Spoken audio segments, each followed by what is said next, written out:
Unrelated frustrations aside, once I fling the door open, a whole chunk of the stone that has been stuck at the pit of my stomach simultaneously unseats itself.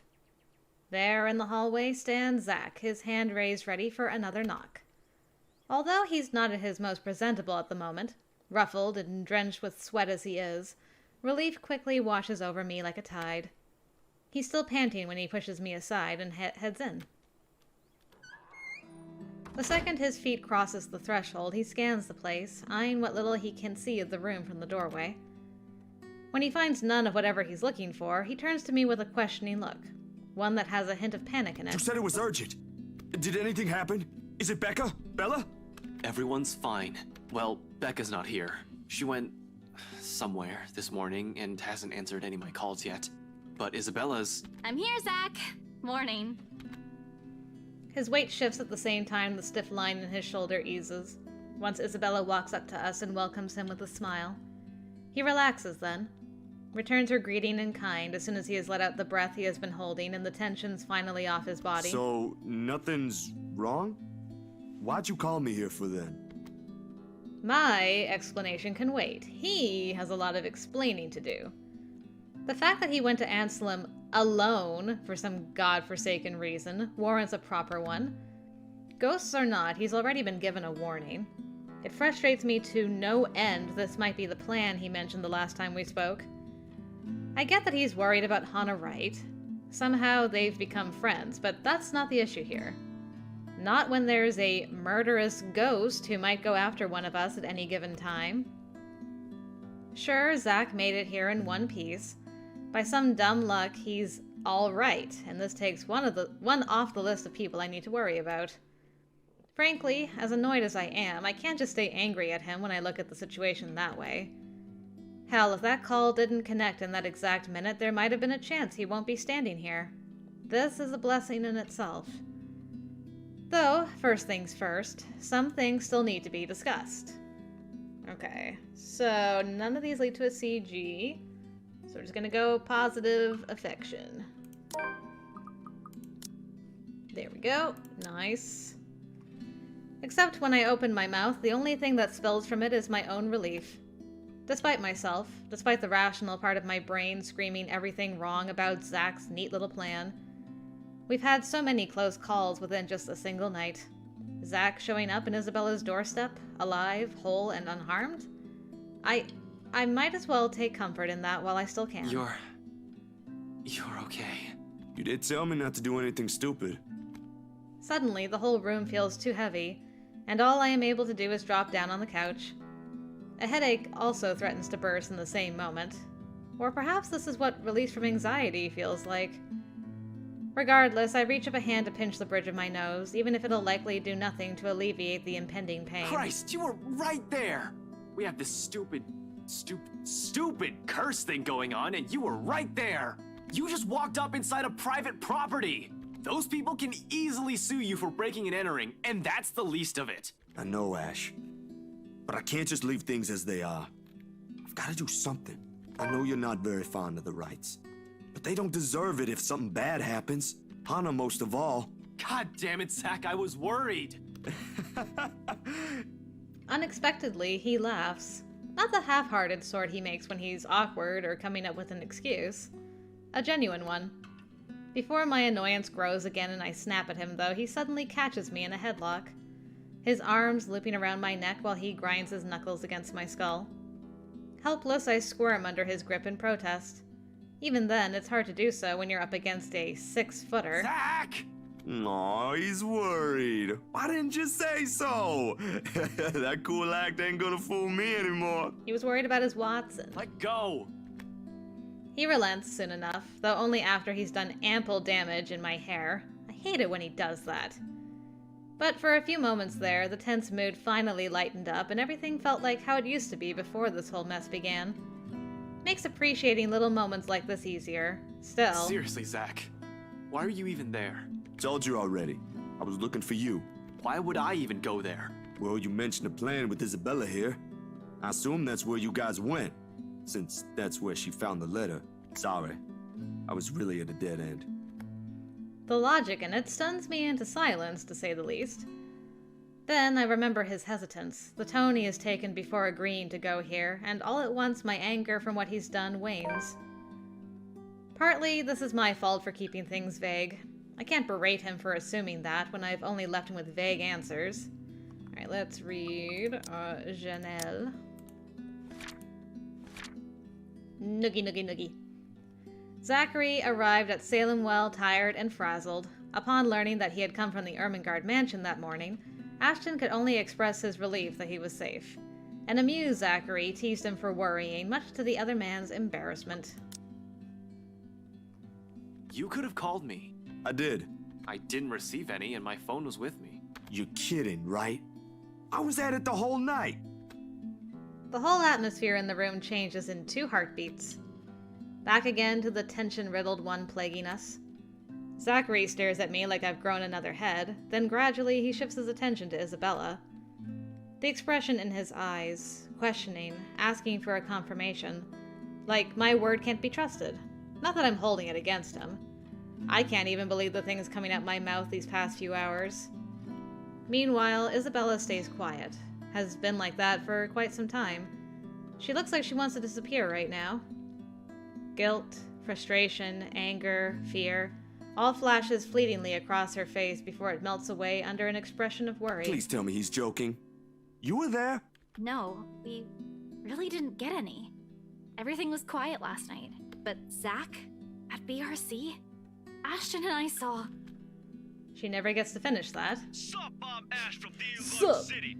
Abruptly, my phone rings again, blaring its badly sang ringtone throughout the whole room. Both of them pauses, waiting when I pull it up to check the caller ID. It's Becca. I'll tell her to get here as soon as she can. Excuse me. Without another word, I slip out of the room and answer the call. However, the tone she assumes isn't what I'm hoping to hear. Ashton, are you there? Ragged, a bit out of breath, there's a tinge of urgency in it. Listening to her from my side of the line makes it seem like she has just run a marathon prior to this call. Becca, where? I got your message. What happened? Nothing. Yet? Where are you? Downtown. I had to make a quick visit to the library. Listen, Ash, about that thing Isabella has been talking about. There's something you guys need to... Please tell me you didn't... Whatever. Save it for later. I'm at Salem Well. If you can get here as soon as possible, that'd be really great. This is... related to that. You're there? Is Isabella with you? Yeah, Zach too. With a quick press of the button, I switch on the loudspeakers and step back into Isabella's apartment. I hold out the phone towards the two, giving it 2 shakes, urging them to speak. Both are still carrying worried looks on their faces. This should ease that. Rebecca's asking for you two. Becca? Is she okay? Hey, Becca! Hello, Rebecca. Odd morning we're having, eh? Hey, you two. What's happening over there? Is this something I should be worried about? We'll tell you once you get here. Please, hurry. I don't like the sound of that, Ash. But I'm on my way. Give me a few minutes. I'm driving. She mumbles a goodbye, then hangs up. Becca's the last person I need to account for, yet that call left an even more strained tension in the room. Thankfully, we don't have to linger in it for too long. She only takes a matter of minutes to get here, and the second she steps into the room, Isabella clings to her. I'm so glad you're okay. Ashton checked on you this morning, but... He did? I'm sorry. I was in a hurry. I didn't have time to drop by and let you know. It doesn't matter. What's important is you're here. Not burnt to a crisp or brutally murdered somewhere. Whole. Alive. Although she seems a bit shaken, it doesn't really matter in the grand scheme of things.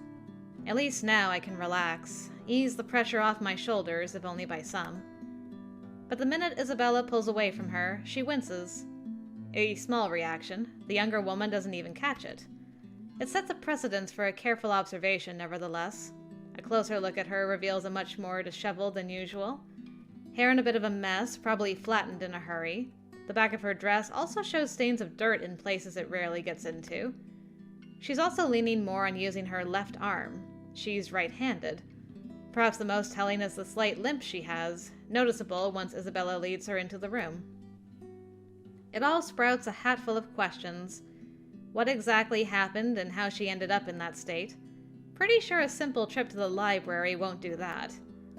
I grab for her arm before she can walk past, carefully to avoid hurting her in case there really is an injury. Seems like it at first glance, but you can't be sure until after a careful examination has been made. I suspect some bruising at least. Although minor internal fractures aren't out of the equation, they have a nasty way of staying hidden. Sure enough, Becca tenses immediately upon contact. Tries to pull back, although the sudden gesture only elicits another wince, forcing her and Isabella to a halt. Both of them turn to me almost the same time, their eyes searching mine for answers. Rebecca, for her part, doesn't appear quite pleased with the interruption, or the fact someone has brought it to light. But that someone also has to make sure. Okay, same dealio as with Zach, so... Are you okay? You okay? You're limping. Nice. As expected, she tries to hide it. This time, when she squirms from my grasp, it's with enough force. She almost stumbles back if Zach hadn't caught her by the elbow. Even with 2 more people shooting her concerned look, she's swift to shrug it off. It's fine. I just had a little accident. Little accident. Hard to believe when her other arm's nursing the supposedly fine arm. Isabella doesn't buy any of it either. In a library? Well, yeah. It kinda caught me off guard. Something's happened there, hasn't it? I don't have to elaborate on the question further. Shortly, she goes very still, and the hand placed over her right arm shifts ever so slightly, its grip on the limb tightening. Not too firm to hurt, but just enough for a gesture of comfort for herself. Warily, she casts a glance at everyone in the room. But only the one she spares for Isabella lingers longer, and in that moment something unspoken passes between them. An understanding. It strikes me seconds later how utterly familiar her expression is. It's the same one I've seen far too many times in Isabella. Since that day at the movie house. Every time her attempts to warn us have been so rudely dismissed. Let me see. Can we? We have to check if it's bad. Rebecca hesitates for a moment. Then, after a minute of consideration, she sighs and reaches for the hem of her sleeve, raises it just enough for Isabella to take a good look at it. Not swollen, but a large portion of her skin starting to turn an ugly shade of purple. Oh, that is gonna be one hell of a nasty bruise. Tell me about it. It was a library cart that hit me. You know, the old metal ones they keep near the history section. Ouch! Like I said, nasty. But she's there? She went after you. Yeah, I was in the archives, looking something up. Suddenly, she was just there. Well, she was using my own students against me. What kind of terrible person does that? Oh, it makes my blood boil. You should have just ran. That woman's not something you can hit with a book. Haha. Laugh it up, Ashton. I did. Then the bloody cart came out of nowhere. And you know what? If it weren't for a damn book, I would be dead by now. Well, that seems like a good moment to update our journal. There we go. To Ashton and Isabella's relief, Rebecca later called back. Soon she showed up at Salem Well, looking worse for wear.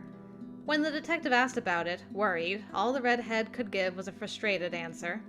Fortunately, before the topic turned grim, Isabella stepped in. Silence descends in the room as the gravity of that one word hits all of us. Dead. Another close call, another would have, another one we've narrowly avoided. How long can we keep this up? We're bound to break at one point. No normal human being with a sane mind can last like this. It's a miracle Isabella hasn't cracked yet. After all, she was the one who found that letter. I've expected her to have caved in by now, yet her voice, calm and composed in the face of this, is what cuts through the thick air. I'll go get a cold compress for that arm. You guys take a seat first. Ashton and I, we have a lot of things to talk about. That marks the end of it, at least for the time being. And as soon as Isabella returns and hands Rebecca the cold compress she promised, we get straight down to business. Surprisingly easy, considering the rigid air in the room. Although there's some tense fumbling for words at first, the whole conversation gains steam once what happened last night at BRC has been put on the table. All at once, everything we've brushed off, carelessly ignored, and rudely dismissed have been laid out for close scrutiny. Zach's encounters with the woman and his dreams, Rebecca's close brushes with death every time she appears, the dread, the fear, the terror she brings out even in the bravest of us. Everything. Because no matter how bleak this all seems, there must still be a way out of this. There has to be, logic be damned. Or at least that's what Isabella and I would like to believe. Yet even as the cold morning light shifts to the warm hues of late afternoon, and eventually night, none of this still makes a fucking damn sense. Darkness has fallen, but we're still nowhere near figuring things out.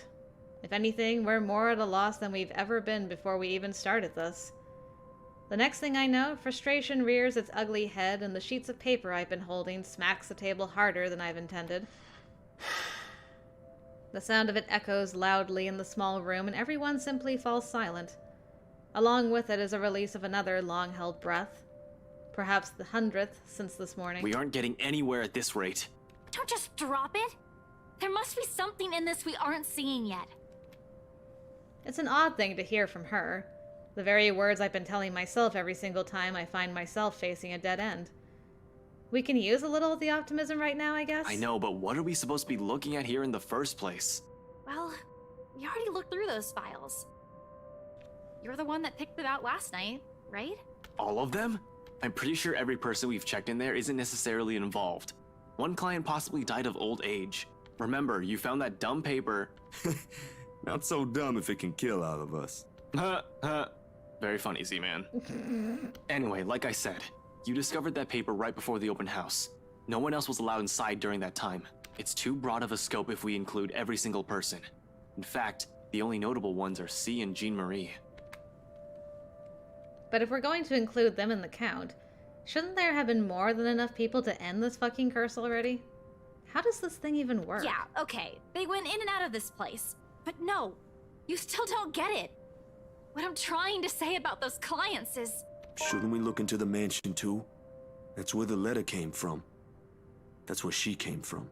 Maybe it's just as the professor says. He did tell me there might be more to this than what I might be thinking. Getting those story updates. Yeah. I mean, look at all this stuff Rebecca brought with her. Apparently our teachers have been lying to us all these years. So who knows?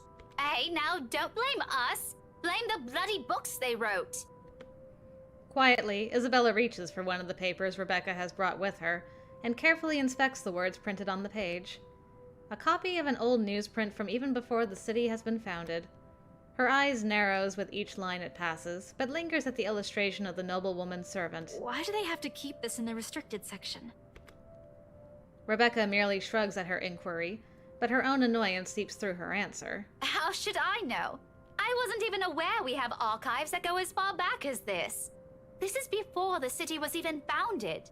As a matter of fact, if it weren't for Andrew's help, I wouldn't have gotten my hands on any of it. Maybe they didn't think it would be important to talk about it. After all, this is more Anselm's than ours. That or some old bugger's hiding something. Why else would these tell a completely different story? Revising what's written seems a useless endeavor on its own when you have nothing to gain from it. But this might as well mean that what happened in that mansion years ago also equates into all of this. And the letter Isabella found? It's at the heart of it. The why and the how is what we're missing here. If I am going to go by what Andrew told Zach, the connection between the letter and the mansion's curse may run deeper than what we've initially thought. We won't be able to figure this out without looking into the other. Fuck. How do I? The mansion's a private property now, can't just waltz in there. I'd rather die before I even think of begging Wright to let me in and investigate the place. One thing's very clear after these last 2 days, however. We're not safe anywhere, and I have to act fast if I want to keep my own friends alive. We can't keep running away. Sooner or later, she'll get us. Before that happens, I have to put an end to this. Sighing, I stand up and stretch out the kinks in my back after several hours of sitting. We've been at this for too long. A break is needed. Time to let everything to sink in, or else we'll all burn out. I know I will, and it's another thing I cannot let happen when they're all counting on me like this. Albeit unspoken, it's in their eyes as they look up at me, waiting. We've been at this since morning. We should take a break for a few... The rest of it never makes it out of my mouth as something heavy and grating sounds from the far end of the room. A harsh, booming noise rending through the eardrums of everyone in the room. All at once, the three of them are on their feet, while I quickly palm for my gun on the table. However, before I can pull it up and remove the safety, the whole racket stops. Stillness descends in the room, and amidst the sudden hush, the four of us exchange anxious glances. So much for a break. Ashton, that might be... Gather everything. No questions asked. They waste no time getting to work, piling up the documents we've been reading through. Even Isabella is unusually silent as she gathers everything in her arms. Her own movements sharp and precise, a deep furrow in her brow. There's fear, but something hardened and urgent overshadows it. But the moment doesn't last. Before we can even finish, another noise ups the tension already gripping the place. Suddenly, the lights go out, and the wardrobe at the end of the room rattles, as if something inside begs for freedom. Cautiously, eyes glued to it, I take a step forward and I release the lock from my gun. I'm no trigger-happy person. I'm not even sure if this will work on a ghost. But right now, its smooth surface against my palm with the trigger on my finger provides the closest thing I have to relief as I approach the closet. Ashton, what are you doing? I don't think that's a good idea. We should just... Worried as they all are, they immediately stop at the slight raise of my hand. But the edge is there while they all huddle in the space between the door and the room. In case this goes south, whatever I find inside, they have enough time and space to run from their position. In 2 deep breaths, I've crossed the room and stood in front of the closet. Whatever's inside has yet to stop thrashing. Instead, it has now moved to banging at the door, louder and louder the longer I dally. Another shallow breath. A glance at my companions. A nod. Something creaks. Then, in the next moment, I'm grasping at the handles and swinging the doors wide open to reveal... nothing. Right away, I part the clothes hanging on it, and still none. No ghost. No woman. Not a single trace of whatever, whoever's inside. Confused, I glance back towards my companions, only to see them mirroring the same expression on my face. The noise has finally stopped, but I'm quite sure it isn't my imagination. Or maybe it is, and I'm just too strung up that my head's now making things up. Whatever the case is, we need to get out of here as soon as possible. This only confirms we aren't safe anywhere. Without bothering to close it, I move back, ready to leave, adrenaline now coursing through every vein in my body. In the next second, I'm barking orders and... We should go. Everyone, we need to... Ah! I'm sent sprawling on my back as something cold catches my ankle and yanks. The resulting fall knocks the wind out of me. Pain racks my whole spine and the back of my head as it collides against floor, with force enough to dislodge my own brain from my skull. A moment lasts before stars fade from my vision, and then I sense it. Cold tendrils twisting around my ankles, the smell of vile rot assaulting my nose.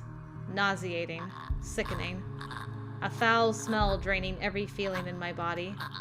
The moment her horrid laughter, still as unpleasant and vicious as the last time I've heard it, reaches my ears, my eyes snap open. There she is. Perhaps it's just inexperience. Or maybe my mind's still attempting to comprehend this. Regardless, the minute my eyes land on her, the whole of my body freezes. The gun in my hand turns useless as my grip on it slackens. It's in the manner her gaze bores on me, I'll say. The look of utter hatred and malice. I've seen it loads of times. From suspects, mostly murderers, who never regretted their actions despite being caught. This is the face of someone you can no longer reason with. And I know, the moment she laughs again and starts dragging me towards her, it's already going to be the... Ashton! Snap out of it! No, I can't die here. Not yet. The haze fades from my mind and instinct kicks in then and there. Everyone out! Get out! Get out of here! With one powerful tug, I yank my foot out of her grip and scramble back to my feet, ignoring the piercing wail she fills the room with. Within the span of a second, I'm gunning for the door, grabbing the wrist of the first person my hand can reach and leading everyone out. Into the hallway, down the flight of steps, and right inside my car. I waste no time flooring on the gas pedal the second the last person closes the door behind them. And in a short while, I'm driving us out of Salemwell. I don't even entertain the thought of winding down just yet, even as the last of the woman's painful cries fade into the night. Yeah, I think we should read our journal entry in a little calmer atmosphere. Ah, that's much better. Let's see. We almost died. The end. With the help of his friends, Ashton tried to find a way to free themselves of the curse, piercing together what they currently know. But before they could figure it out, a ruckus coming from Isabella's closet broke the silence of the room. A dreary downpour starts off the Monday. Although it doesn't last for more than an hour, the dark clouds lift just after the sun peeks over the horizon. Brief as it is, the rain has significantly dampened the park's usual cheery vibe. Mornings like this often mark the start of another bad week. An arrest gone wrong, another investigation leading to a dead end, or some truly fucked up shit being called in. Like that one time I was dispatched to a scene where a guy gouged his own eyeball out and almost ate it. Was a few chews away from swallowing it, in fact. Lost my dinner that day. Fun times. Ah, such fun times. Of course, I doubt anything can top getting cursed by a damn chain letter of all things. This is the sort of stupid thing people pass along as a prank through emails and text messages, for fuck's sake. A ghost chasing after you just puts the icing on that cake. So far, all we've done is run, snoop about, read stuff, and run again. It frustrates me to no end how we're still no closer to an answer. Even my car reflects the state my mind is in. Photocopies of documents litter every available surface, scattered all over the place, spilling from the passenger side and into the back seat, making an entire mess of what little space there is. Not that I'm any better. My last shower was 24 hours ago. I haven't slept at all, and my last meal was that chocolate porridge thing Isabella offered. The way I am now, I'll definitely get a scolding. Rebecca will definitely give me an earful and tell me to take care of myself better, say that I'm killing myself on the job. I can already hear Isabella complaining how dark the bags under my eyes are getting, and about how I reek and how I need to shower pronto. I can rest easy when this is all over. It's not that I can't feel the pang of hunger. With that woman chasing after you, it's difficult not to feel anything other than horror. The rush of adrenaline coursing through my veins in my desperation to survive. In fact, I can still sense the ghost of her touch from last night. Her bony digits wound tightly around my ankle, and that horrid smile she has on her as she pulls me closer. The memory's enough to send a shiver up my spine and make me antsy. Perhaps the only thing comforting about this is the sight of my gun nearby. From my dashboard, sunlight glints off Ophelia's surface. Normally, I keep it hidden in a compartment. Luxburn police regulations only allows authorized people to carry firearms, and even those are limited. I do have that authorization. But I never really saw the need for its use when the standard issue tasers are more than good enough to incapacitate anyone. If not, I can always throw them on their back. Those judo lessons Dad forced me to get as a kid has its uses too. On a ghost, though, all of those will probably yield the same result. They're all useless. I might as well use a stick. However, it's the feeling of ease I'm after, or what little of it I can gather from it. The awareness that I, at least, have something to protect myself with in case things go wrong. That I can still protect the people who are still depending on me despite the missteps I've taken. It doesn't take the edge off, though. The feeling that your whole body has been strained far beyond its capacity. Frankly, I'm already running out of steam. The only thing pushing me right now is knowing someone's still depending on me. A stretch is still in order, though. I've been sitting here since last night. Soon I step out from my car, closing it behind me with a thud as I take in my surroundings. The rain did wonders. The morning air feels crisper and cooler than it has ever been in days. For once, the weather seems to be taking a turn for the normal. Luxburn normal. In the distance, beyond the buildings lining the horizon, dark clouds are blowing in. Storm might be due this evening, give or take.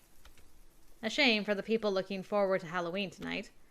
I'm just not sure whether this is something I can look forward to as well. Still, I bask in the change it brings. Inhale, exhale. Breathing in, taking in the peace as if it'll be my last. But as with all the good things, the quiet shortly comes to an end. Not necessarily a bad end. The chatter reaches my ears first, halting my movements. Sure enough, when I glance up I find them. Zach, Rebecca, and Isabella, just as they've entered the park grounds, bags of convenience store food in hand. After last night's flight from Salem Well, we've elected to stay the night here, unsure if our own homes will still be safe. Normally, we'd all be adverse to the idea of spending the night outside like this, but panic and distress has tainted that decision. It's not like any of us has gotten an ounce of sleep anyway. On the off chance one of us did, it only lasted but a second, or it's a fitful one. But looking at them right now, from afar, it's easy to mistake them for just a group of friends on a day out. Isabella's gesturing wildly with her arms as she talks. Something funny or amusing, probably, because it's soon followed by Zach's booming laughter and Rebecca's giggles. Their voices fill the atmosphere with light air, temporarily easing off the disheartening mood. It's easy to pretend we're not knee-deep in a life-and-death situation the way they're acting now. If anything, it's only their appearance that betrays that mask. Slightly disheveled, bags under their eyes, an exhausted curve in their shoulders, and dragging footsteps. But the closer they get, the more obvious these signs are to the naked eye. Zach tosses an energy drink my way the moment the distance allows it. Isabella hands me the other bag she's holding before seating herself on the edge of the fountain. The scent of warm food immediately wafts from the bag when I open it, carried further by a passing breeze. Whatever sweet sauce they drizzled over this pork wannabe, it smells heavenly. Hell, even the sorry-looking vegetables seem appetizing. Despite myself, without even checking exactly what this is, hunger swiftly takes over every rational thought. I dig in without waiting for them to start. The rest of them appear to be of the same mind too. Soon enough, they also start with theirs. No casual talk while we fill our empty stomachs. Exhausted as we all are, food is something we can't forgo. Starvation dulls the thinking, weakens the body. If we are to survive this, we're gonna have to take care of ourselves first. In a matter of minutes, we're done and dumping the empty cartons on a nearby waste bin. Along with it is the shift in the mood. Oh goody, time for the fight again. Back to Dismal.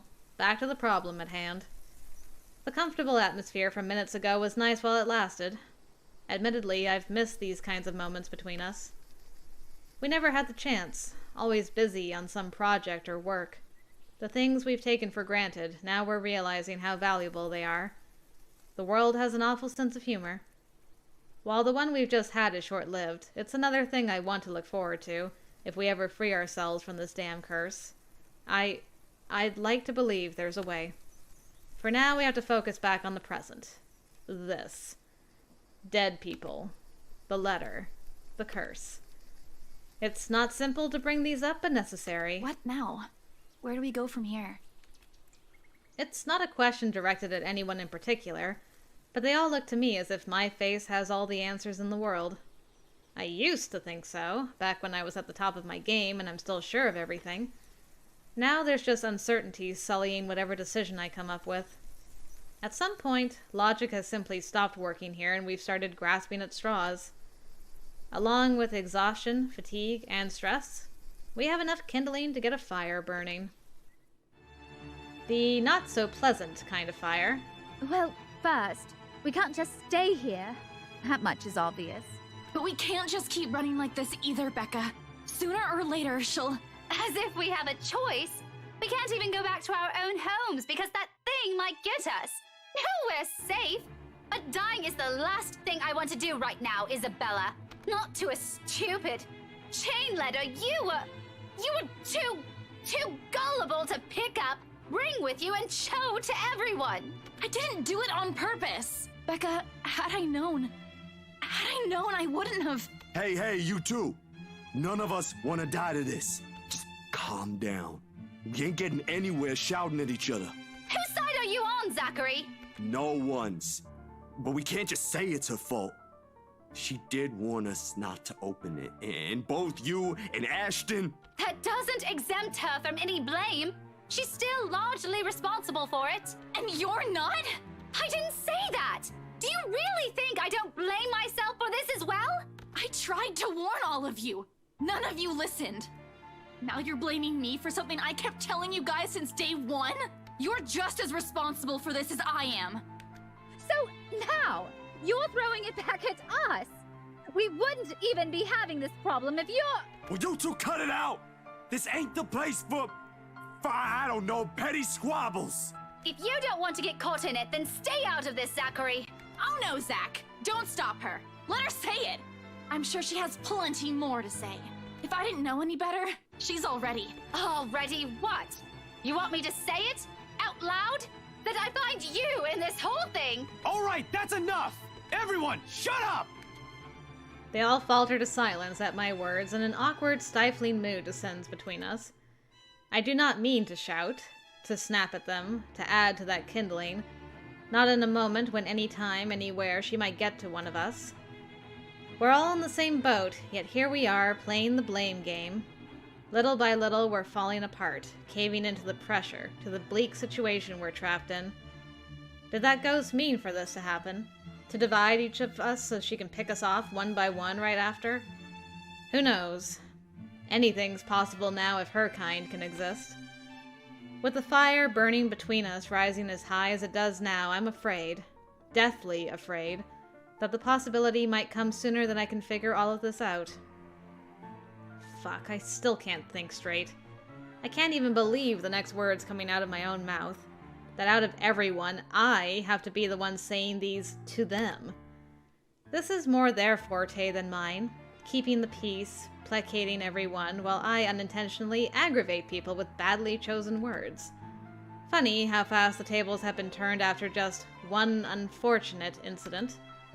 How am I even supposed to cope? If we all want to get out of this mess in one piece, we're gonna have to cool our heads first. Before my own temper flares, I walk away and slide back into my car. If the door slams with more force than needed, I'd like to blame it on the pent-up anger boiling up in me. I'm not even sure what or who I am angry at. The ghost? At them? Or maybe at myself for being this useless. Because despite none of them saying it, I know, goddammit, they're still counting on me.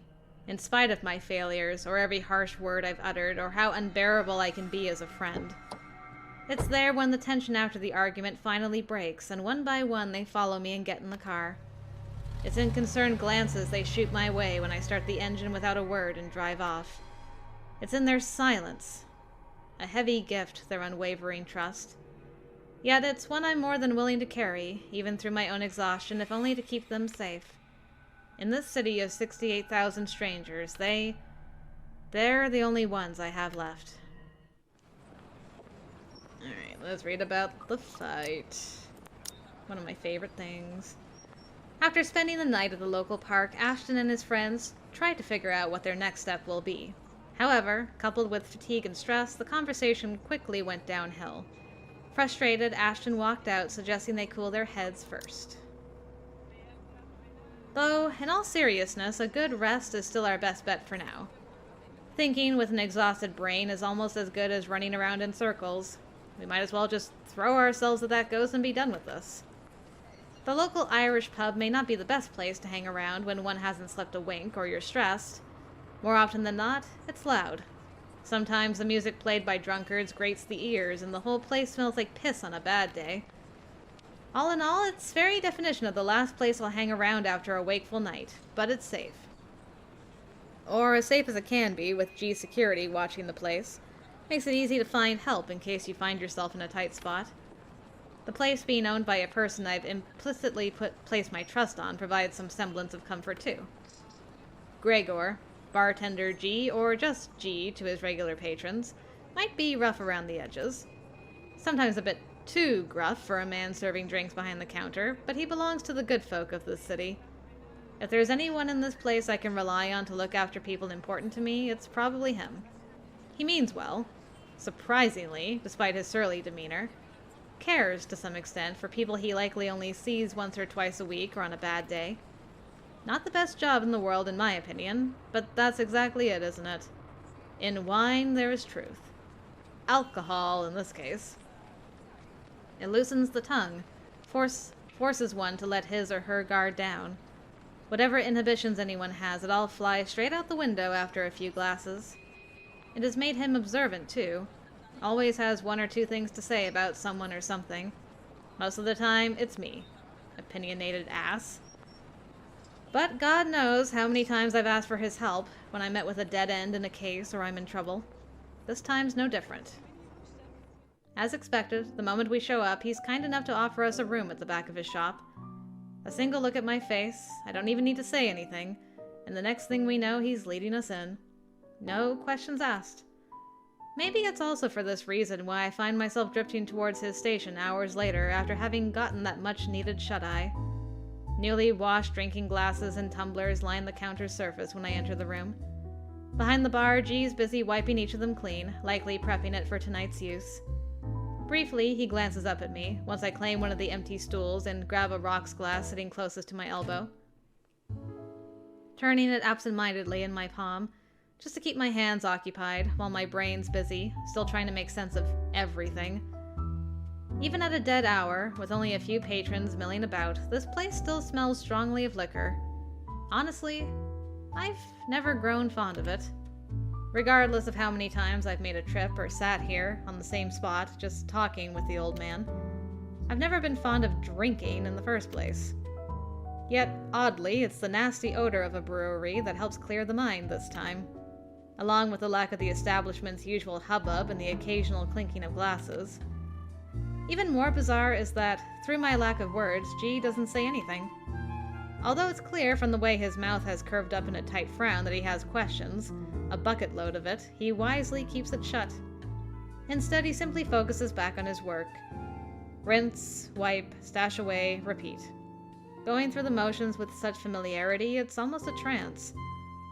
Watching his precise movements quietly like this, with these thoughts swimming inside my head, it's easy to lose track of everything around me. One solid lead on this. One possible way to sort this out. But, will it work? Especially if my assumption's correct and that the reason Zach was there yesterday morning was because of the curse. Something must have happened there for him to see the need to visit the place that morning. What if the couple has fallen victim to the curse too? It doesn't fall outside the realm of possibility. I've been so biased, not even thinking that they might be in danger as well. But during the open house with Isabella, they might have seen the letter and... Fuck. Stupid, stupid, stupid. Some fucking detective I am. That's likely the moment when Cooper saw it. If the logic holds, I need to hurry there right away. And if there are answers anywhere, it would be there. It should be there, where all of this fucking mess started. It's not only my life on the line here. There are others. What happened to us, I won't wish on anyone else, no matter how much I loathe them. Or how complicated all of this has suddenly become. The letter, the woman, the mansion. And now there are the voices lacing venom inside every crevice in my head. Murmurs that jeer, scoff, and deride whenever an opportunity presents itself. It's because you didn't listen. It's all your fault. Why won't you believe me? A reminder of what I've failed to do and of who I've failed. At some point, they all begin to blur together, twining and coiling. Every horrid image and memory of her seeking the forefront of my mind. No matter how much I refuse to remember the fear I felt then, to push it as far back as I can, the visions come to me like a deluge.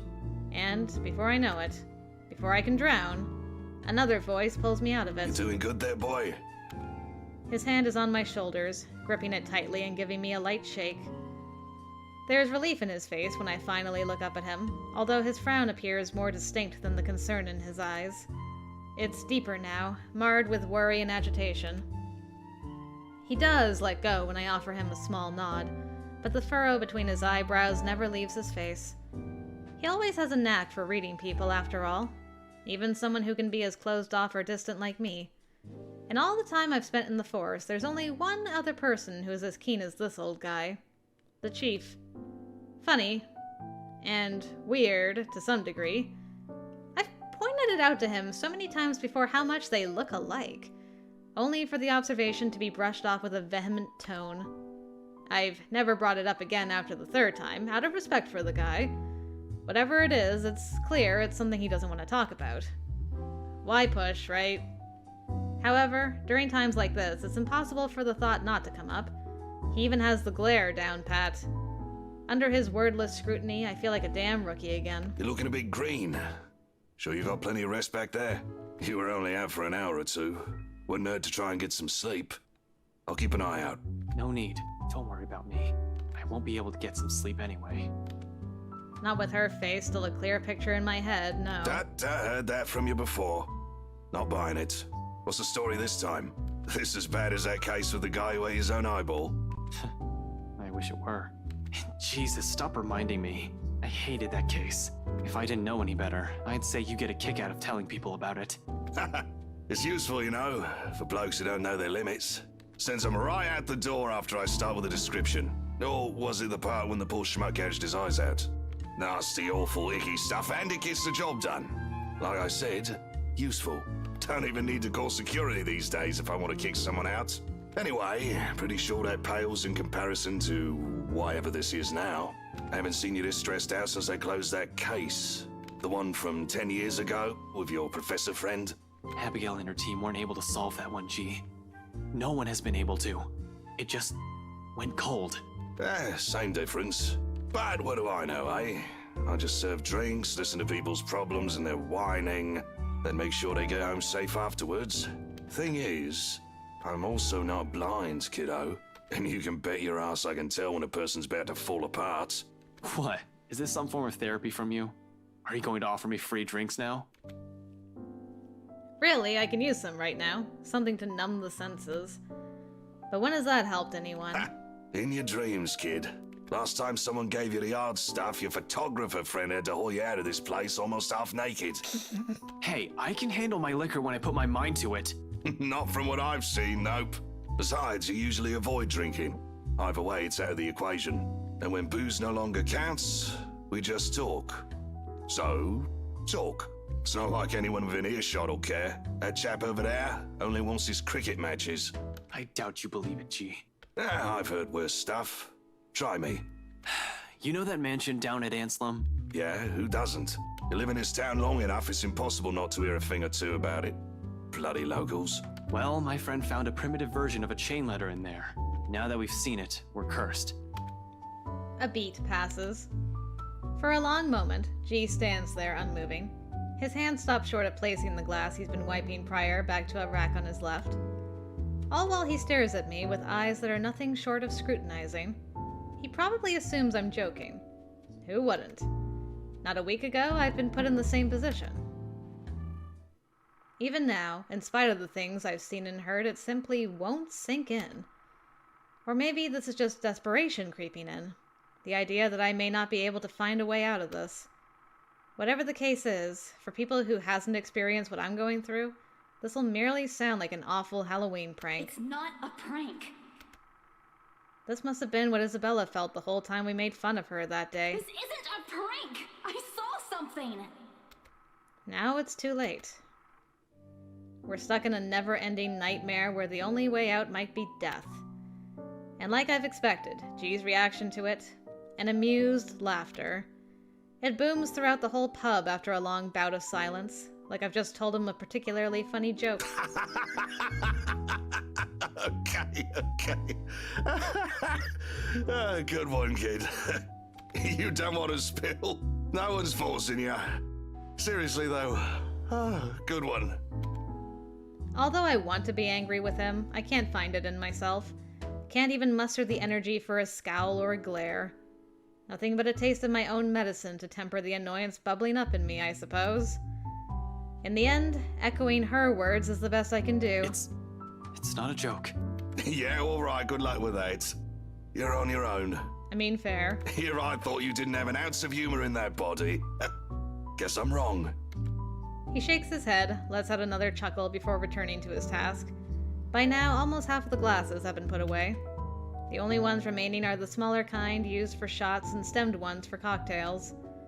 Despite being busy with his task, his amusement does not entirely disappear from his face. He keeps talking, as if I'm simply another customer he entertains with his stories. But we both know it's more than that, if the wistful expression on him says anything. Man, can't believe you're the same rookie who walked in here almost a decade ago. Too smart for his own good, that boy. He's always been 2 steps ahead of things. Now he's here, sulking. I must have screwed up somewhere then. I must have screwed up a lot. For things to suddenly shift like this, for me to become a mere shadow of the person I used to be. Nah, I don't think so. This one, screwed up? Not by a mile. It's too early to say. You've still got several years ahead of you, Holmes. Take it easy. But some things change, eh? It has been years, and you were a kid back then. You know, the sort that's a bit unsure. Making all the horrible decisions in life he'd eventually be embarrassed to talk about. You never stopped calling me kid, though. Well, you still are. It's just that this time, you're sure of who that badge and gun is for. What was it you police types usually say? To protect and serve, yeah? A significant pause follows at its heels. From both of us, as he allows its meaning to sink in and spur something in me, stirring a feeling both heavy and forceful, but not completely unwelcome. Familiar. Very familiar. After the argument at the park, Ashton took his friends someplace where they could rest. G welcomed them to his pub without question. While the others were sleeping, the detective and the bartender had a little chat about the past and what had changed over the years. Though before I can even clarify what he's trying to imply or gather my thoughts on the matter, G turns away to begin his work on the silverwares. He'll need those, too, once more of his patrons come in for lunch. Slow and easy. A sharp contrast with the strained air we've been wading through these past weeks. A fleeting moment, but one I allow myself to relish, if only because of its absence lately. The way things are now, this is almost a gift. So, when it all ends with a loud shuffling of foot from the adjacent hallway, a sigh is all that leaves me. There's no need for me to look up to know who it is. Zach's treads alone are telling. There's always a weighted set to them, steps that are taken with a lazy cadence. Like he's always trying to make himself smaller, less conspicuous than he actually is. In a place he's unfamiliar with, he also tends to linger, stand awkwardly at the sides, as if he's all too afraid to break something. That or he's waiting for a permission of some kind. Either way, he's never been the kind to barrel headfirst into things or forego courtesy despite appearances. Much like how Rebecca's Mother Henning belies her fiery temperament, or Isabella's rare displays of maturity appears at odds with her youth.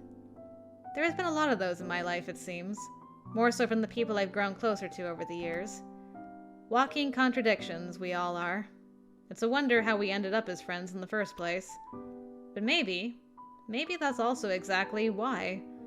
To some extent, there's still an understanding in there, in knowing that no matter how long you've been together, or how familiar you are with a person's habits, or how many lifetimes there might be for all of you, one can never fully know a person. Sometimes it works because they merely chose to stay.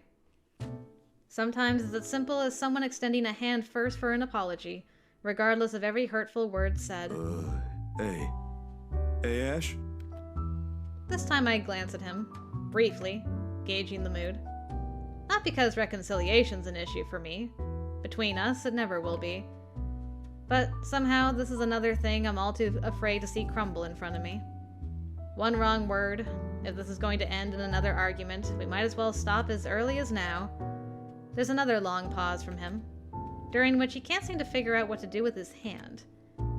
In the end, he chooses to stuff both into his pockets and trains his eyes at the now empty space behind the counter. Without our notice, G has slipped back to the kitchen, leaving only the two of us and everything awkward in the world at the moment. Still, Zach trudges on, a hopeful tone slipping into his voice, simply because it's the only thing he knows to do. Did you, get any sleep? It's a start, at least. A stiff one, but a start. The least I can offer in return is that rare honesty. For a few hours, yeah.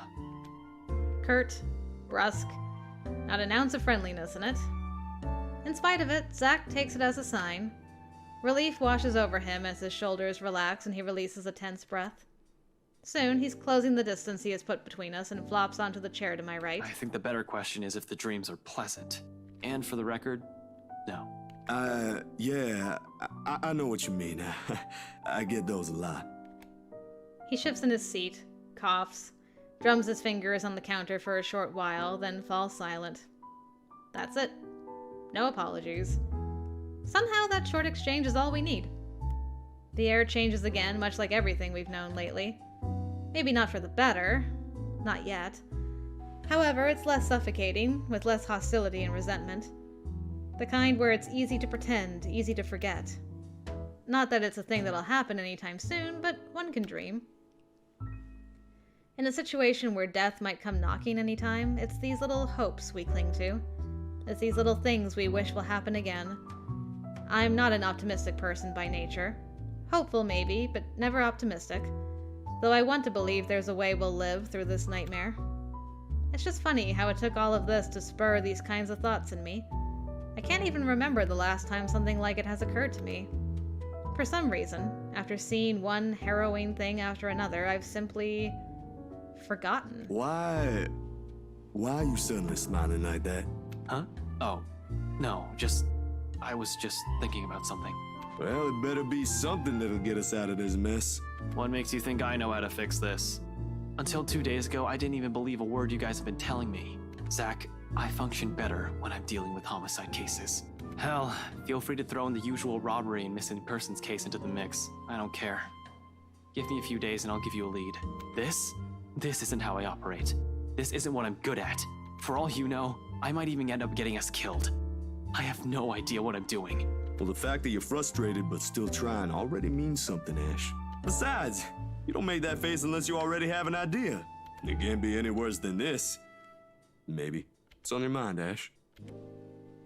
There really is something about Z-Man. Between Rebecca and him, I tend to share with him things I won't normally say to the other.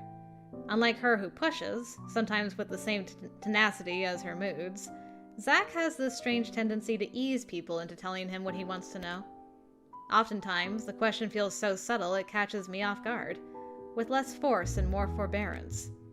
After all, out of everyone, he's the most grounded.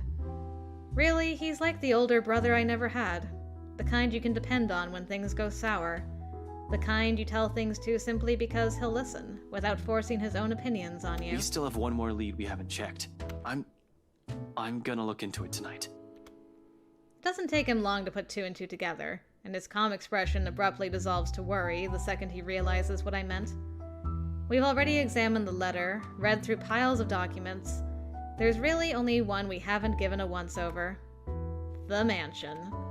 Of course, Zach may not be the kind to push, but that doesn't mean he agrees with everything that comes out of my mouth.